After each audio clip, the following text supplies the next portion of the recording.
खुद को खुद से रिहा करने की, आजाद करने की बात कर रहे हैं यहाँ पे। यही सेम चीज माइकल एंगेलो नाम के एक आर्टिस्ट ने भी बोली थी कि Lord free me from my self, जिसका लिटरल ट्रांसलेशन यही होता है जो इस लाइन में लिखा है। यही सेम चीज संत कबीर ने भी अपने एक दोहे में बोली है, अभी हम आगे देखेंगे थोड़ी देर में। तो क्या होता है खुद को खुद से रिहा करने का मतलब, क्यों इतने बड़े बड़े लोग सेम चीज की बात कर रहे हैं?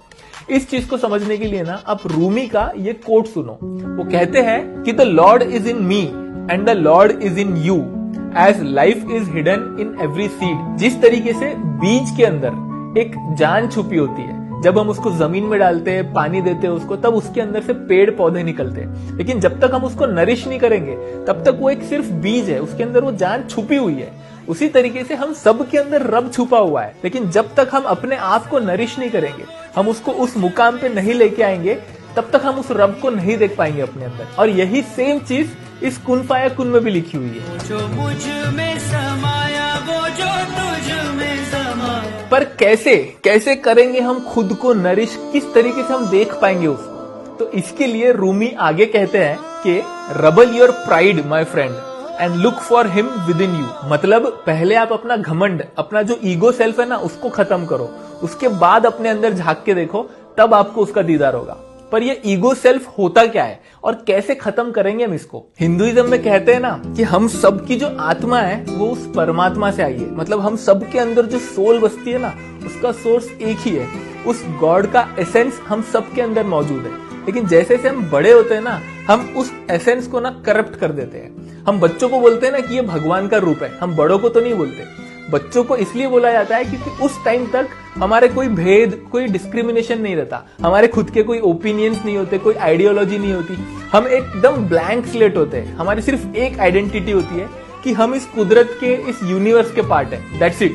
लेकिन जैसे जैसे हम बड़े होने लगते हैं, हम अपने आप की एक अलग आइडेंटिटी क्रिएट कर लेते हैं इन दुनियावी चीजों को लेकर। हम बोलते हैं ना कि हम इस रिलीजन को बिलोंग करते हैं, हम इस आइडियोलॉजी में मानते हैं, मेरे पास इतना पैसा है, मैं अमीर हूं, मेरे पास ये डिग्री है, मैं इंजीनियर हूं। हमने अपने अंदर ही एक नकली मैं बना दिया है जो हमको कुदरत से नहीं मिला था, हमने इस दुनिया में आकर बनाया है। तो उस नकली मैं को फॉल्स सेल्फ या ईगो सेल्फ भी कहा जाता है, जो हमारे ट्रू सेल्फ से कंप्लीटली अलग है। जब तक इस ईगो सेल्फ को हम खत्म नहीं करेंगे ना, तब तक हमारे ट्रू सेल्फ को हम देख नहीं पाएंगे। तो इस गाने में वही लिखा है कि कर दे मुझसे ही रिहा। मतलब मेरा जो फॉल्स सेल्फ है उससे रिहा कर। अगर मैं उससे रिहा हो गया तो क्या होगा? अब मुझको भी हो दीदार मेरा। तो यही चीज ना संत कबीर ने भी एक दोहे में लिखी हुई है। वो कहते हैं कि प्रेम गली अति सांकरी, इसमें दो न समाई। मतलब अगर आप उस रब से इश्क करते हो, उसको पाना चाहते हो ना, तो ये जो इश्क की गली है ना, ये बहुत छोटी है, इसमें एक टाइम पे एक ही रह सकता है कोई। मैं था तो हरि नहीं, अब हरि है मैं नहीं। तो अगर आप हो, आपका जो नकली मैं है, अगर आपके अंदर वो बसा हुआ है, तो उस टाइम पे हरि नहीं रहेंगे। तो आपको पहले उस नकली मैं को निकालना पड़ेगा, तब हरि के लिए जगह बनेगी और तब वो आपको दिखेंगे।